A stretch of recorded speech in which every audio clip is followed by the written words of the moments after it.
안녕하세요. 예수님이 이렇게 말씀하십니다. 30번째 시간입니다.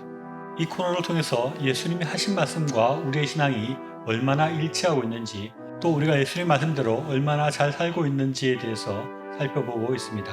오늘은 마태복음 16장에 나오는 말씀을 같이 살펴보고자 합니다.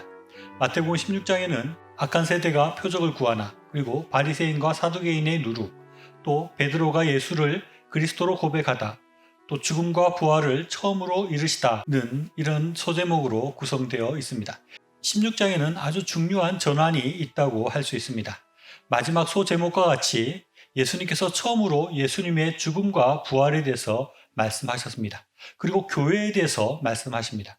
저는 이 코너를 진행해 가면서 구제와 이웃 사랑과 같은 신앙의 행위만 너무 강조하는 것이 아닌가 하는 생각이 들 때가 있습니다.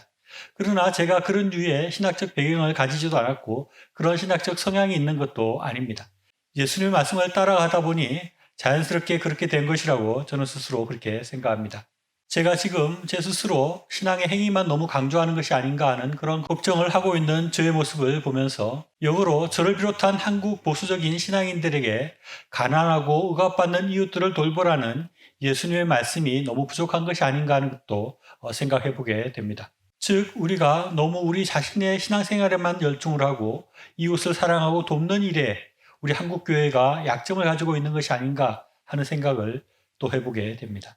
그런데 사실 예수님께서 이제까지 마태복음 15장까지에서는 이웃을 섬기라는 말씀을 많이 하셨고 우리 보수신앙인들이 중요하게 생각하는 구원에 대한 얘기들은 많이 하지 않으셨는데 이제 16장부터는 예수님께서 그런 말씀을 시작하신다라고 할 수 있습니다.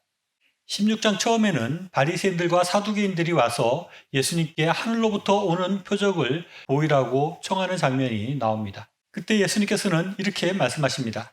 너희가 저녁에 하늘이 붉으면 날이 좋겠다 하고 아침에 하늘이 붉고 흐리면 오늘은 날씨 굳겠다 하나니 너희가 날씨는 분별할 줄 알면서 시대의 표적은 분별할 수 없느냐.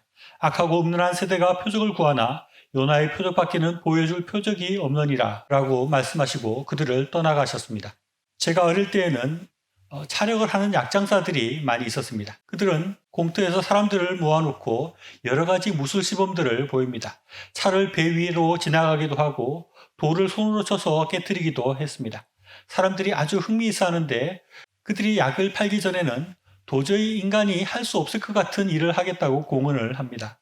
예를 들면 엄청나게 큰 돌멩이를 올려놓고 그것을 머리로 박치기로 이것을 깨겠다라고 말을 하는 것입니다. 다른 것들은 힘만 좀 있으면 할 수도 있고 또 조금의 소임수가 가능할 것도 같은데 머리로 큰 돌멩이를 그냥 깨겠다는 것은 도저히 될 것 같지 않은 그런 것들을 하겠다고 공언을 하고 그 사이에 약을 파는 모습을 자주 보았습니다. 그런데 약장사들은 공언했던 머리로 돌멩이를 깨는 것은 보여주지 않고 약 파는 사이에 어수선한 틈을 따서 그냥 그것을 보여주지 않고 그냥 지나가 버리는 경우를 보았습니다. 그런데 바리새인과 사두개인들이 지금 그런 약상수쯤으로 예수님을 생각하는 것입니다. 그래서 그런 것 말고 확실하게 알 수 있는 하늘로부터 오는 기적을 보여봐라 라고 말을 하는 것입니다.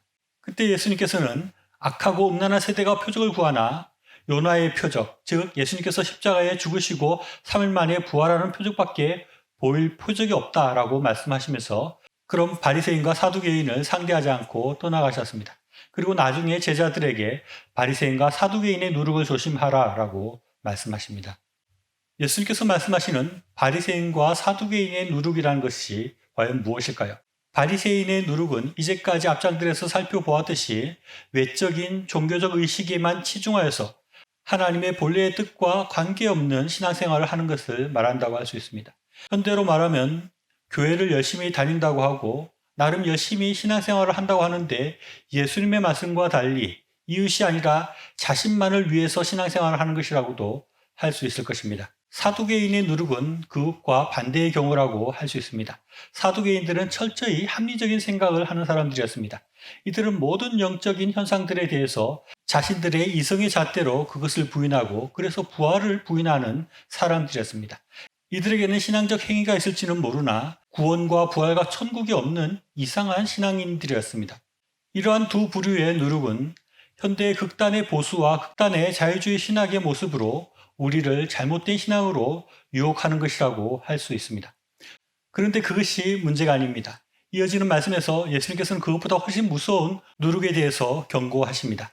예수님께서 바리새인과 사두개인의 누룩을 조심하라고 말씀하셨는데 제자들은 자신들이 떡을 가지고 오지 않은 것에 대해서 걱정하는 것입니다. 그때 예수님께서는 이렇게 말씀하십니다. 믿음이 작은 자들아 어찌 떡이 없으므로 서로 의논하느냐. 너희가 아직도 깨닫지 못하였느냐. 떡 5개로 5,000명을 먹이고 주운 것이 몇 광주리이며 떡 7개로 4,000명을 먹이고 주운 것이 몇 광주리였는지를 기억하지 못하느냐. 어찌 내 말한 것이 떡의 관함이 아닌 줄을 깨닫지 못하느냐. 오직 바리새인과 사두개인의 누룩을 주의하라 라고 말씀하십니다. 이 말씀은 예수님께서 바리새인과 사두개인의 누룩에 대한 책망과 함께 제자들에게 있는 물질주의 누룩을 경고하신 것이라고 할 수 있습니다. 예수님께서는 바리새인과 사두개인의 누룩을 조심하라 라고 말씀하시고 또 먼저 그의 나라와 그의 의를 구하라고도 말씀하셨고 나를 따라오려거든 자기 십자가를 지고 나를 쫓으라 라고도 또 말씀하셨습니다. 아주 직접적으로 하늘의 보화를 쌓아두라는 말씀도 하셨는데 전혀 그런 말은 들리지 않는 것입니다. 무슨 말을 하든지 딴 걱정들만 그들의 머릿속에 있는 것입니다. 돈 버는 걱정만 하고 돈을 더 많이 벌 수 있는 것들에만 정신이 팔려 있다는 것입니다. 예수님은 우리가 이런 물질주의 누룩에 물들게 될 때 우리는 하나님의 뜻을 이룰 수 없게 되고 온전한 그리스도인으로 설 수 없다고 말씀하십니다. 이어서 예수님께서는 교회에 대해서 말씀하십니다. 예수님은 제자들에게 사람들이 인자를 누구라 하느냐라고 물으셨습니다.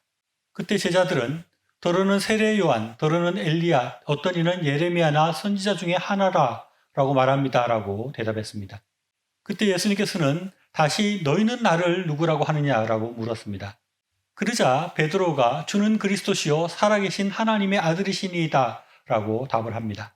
그 말을 듣고 예수님은 베드로를 칭찬하면서 이렇게 말씀하십니다.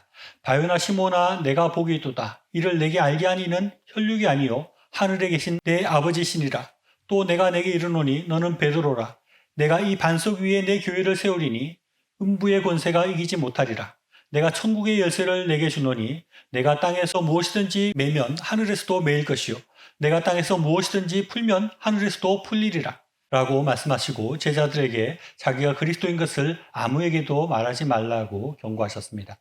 예수님은 주는 그리스도시요 살아계신 하나님의 아들이시니이다 라고 답한 베드로의 신앙 고백 위에 교회를 세우시겠다 라고 말씀하십니다.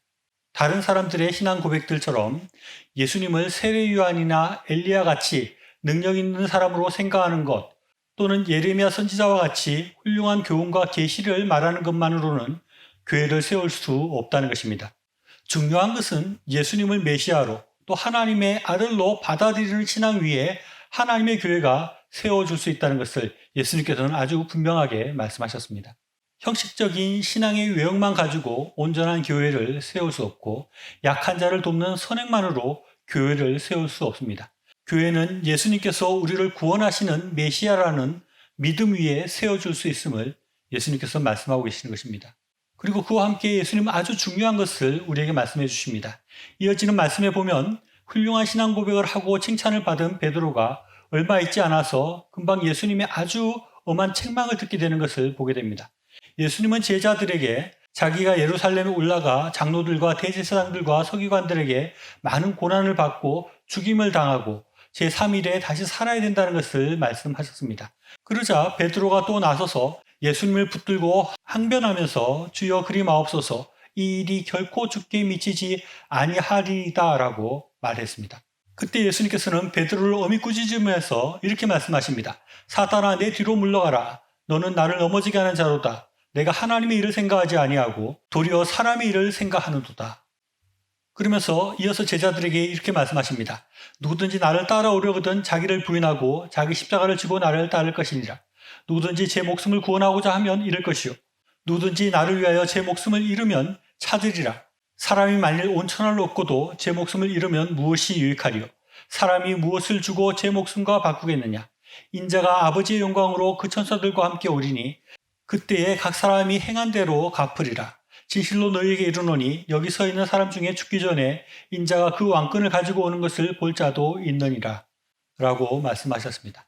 베드로가 나름 예수님을 생각한다고 한 말이었지만 그것은 아주 예수님을 화나게 하는 말이었고 아주 잘못된 말이었습니다. 하나님의 일보다 사람의 일을 먼저 생각하는 것, 또 다르게 표현하면 십자가를 지고 주님을 쫓으려고 하지 않는 것, 또 다르게 말하면 예수님을 위해서 목숨을 내어놓지 않는 것은 아주 잘못된 신앙의 모습이고, 앞에서 말한 말씀들과 연결해서 생각하면 그런 신앙으로서는 교회를 세울 수 없다 하는 것입니다. 오늘 살펴보고 있는 16장 말씀을 종합해보면 교회를 세우는 신앙이라고 말할 수 있습니다. 교회를 세울 수 없는 것은 형식적이고 외식적인 신앙의 모습만 가지고 있는 신앙입니다. 또 하나님의 신비한 영적인 힘을 인정하지 않는 신앙입니다. 그리고 자신의 목숨을 내어놓고 십자가를 질 생각이 없는 그런 신앙입니다. 이런 신앙으로는 예수님의 교회를 세울 수 없는 것입니다.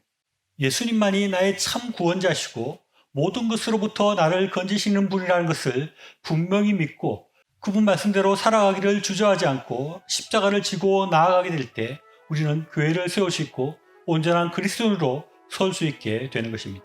저를 비롯한 우리 신앙인들 중에서 예수님을 믿는 것을 쉽게 생각하고 편하게 신앙생활 하려는 생각과 그런 신앙의 모습들이 만연한 것 같습니다. 그런 생각과 그런 신앙생활을 하고 있는 사람들에게 예수님께서는 이렇게 말씀하십니다.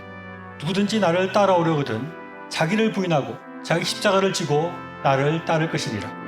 시청해 주셔서 감사합니다.